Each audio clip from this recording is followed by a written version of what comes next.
ஓம் ஸ்ரீ கன்னியம்மனே போற்றி. இந்த வீடியோவில் நான் என்ன பேச போகிறேன்னா, இப்போ எல்லோரும் ஸ்மோக் பண்ணுவாங்க, சிகரெட் ஸ்மோக்கிங்.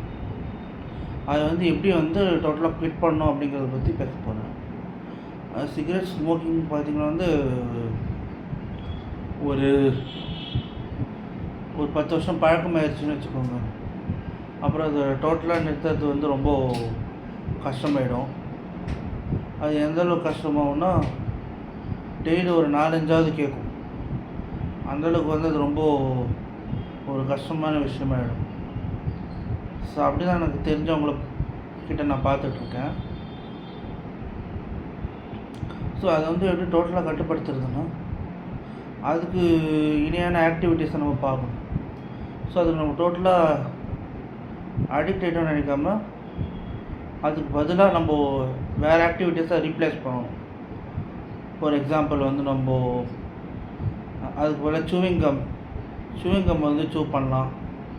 அப்படின்னா அதுக்கு பதிலாக ஃப்ரூட்ஸ் சாப்பிட்லாம். அப்புறம் வாக்கிங் போகலாம். அந்த டைமிங் அப்போல்லாம் நம்ம கரெக்டாக எந்திரிச்சு நம்மளுக்கு பிடிச்ச இடத்துக்கு நடந்தோம்னு வச்சுக்கோங்க.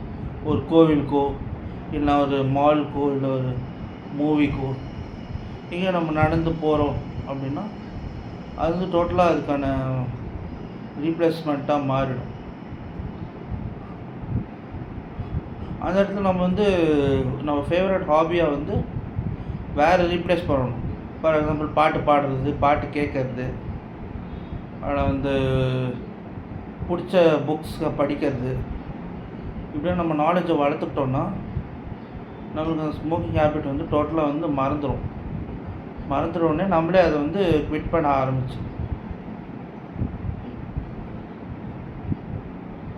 ஸோ குவிட் பண்ணுறதுங்கிறது ரொம்ப ஈஸியான விஷயந்தான். அவ்வளோ கஷ்டமான விஷயங்கிறது ஒன்றும் இல்லை. நான் சொன்ன 3 பாயிண்ட்ஸ் ஞாபகம் வச்சுக்கோங்க. ஃபார் எக்ஸாம்பிள்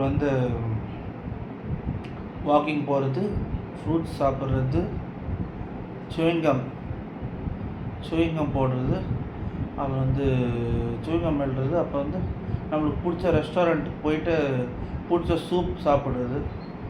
அது மாதிரியான ஆக்டிவிட்டீஸை போனோன்னா நம்ம கூடிய சீக்கிரம் ஸ்மோக்கிங்கை நிறுத்திடலாம். ஸ்மோக்கிங்கை நிறுத்திட்டா நம்ம லைஃப் இன்னும் நல்ல குவாலிட்டியாக ஆகிடும், நல்லா என்ஹான்ஸ்ட் ஆகிடும். ஸோ இப்படி தான் எனக்கு தெரிஞ்ச வரையிலும் ஸ்மோக்கிங் எப்படி குவிட் பண்ணுறது அப்படிங்கிறத நான் சொல்லியிருக்கேன்.